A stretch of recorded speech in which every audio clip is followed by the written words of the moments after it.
In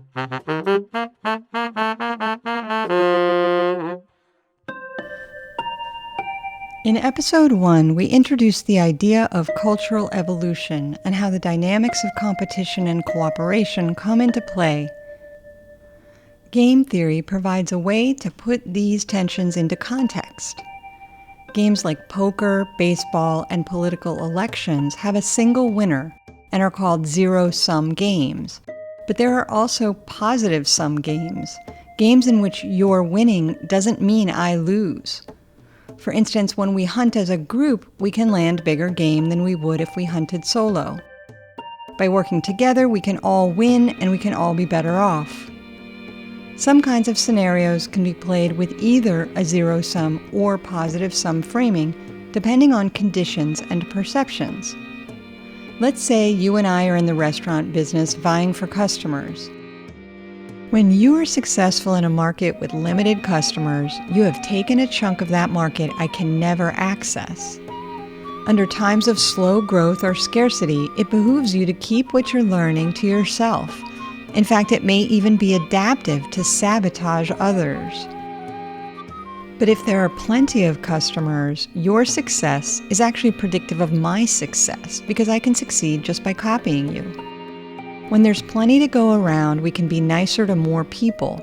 We can openly share what we're learning about how to run our businesses. Even during times of scarcity, we might still cooperate, but we do it at a lower scale, for instance with family and maybe friends. But even the perception of slow growth or scarcity highlights social dividing lines that are always there. It is these natural dividing lines where fractures are most likely to show up, threatening our ability to solve problems. Sometimes there really isn't enough for everyone, but it's not always easy to tell because perception, trust, and reality are influencing each other. Whether true or not, when we think there aren't enough buffalo to share with everyone, or that others won't help us hunt them, we focus on smaller game and miss out on bigger wins. To further complicate matters, even beliefs spread due to our propensity to copy others. If people believe there isn't enough to go around or that others can't be trusted, it spreads distrust that can further impede cooperation. It's this kind of circular causality that pervades evolution, and one reason it's so hard to grasp.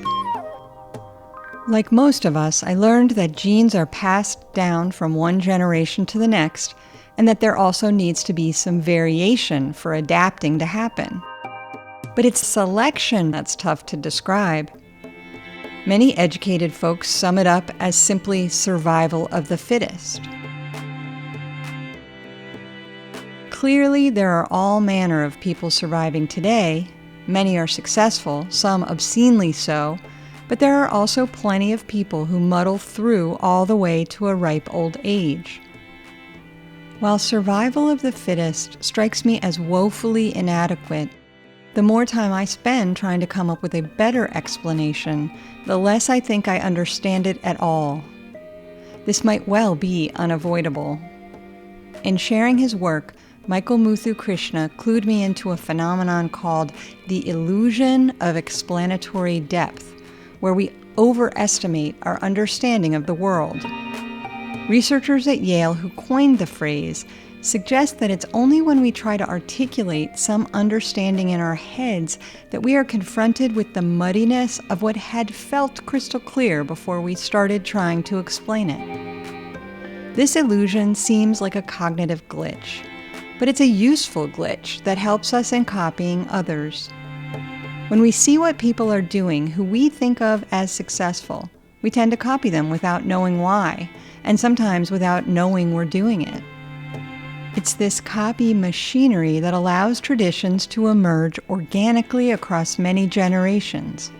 Things like taboos that help pregnant women avoid food that will harm their fetuses, even though they're unaware of the potential harm. To address my own lack of explanatory depth around evolutionary workings, I borrow an explanation from Figments of Reality, a book by Ian Stewart, a mathematician, and Jack Cohen, a biologist.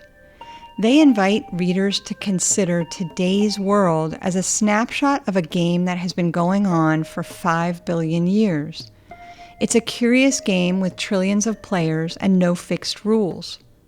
Players are free to make whatever moves the constraints of physics and chemistry, and we might add society, permit.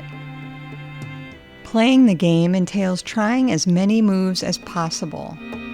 Winning moves, those that let you, your progeny, or your kin stay in the game, are only apparent in hindsight if decipherable at all.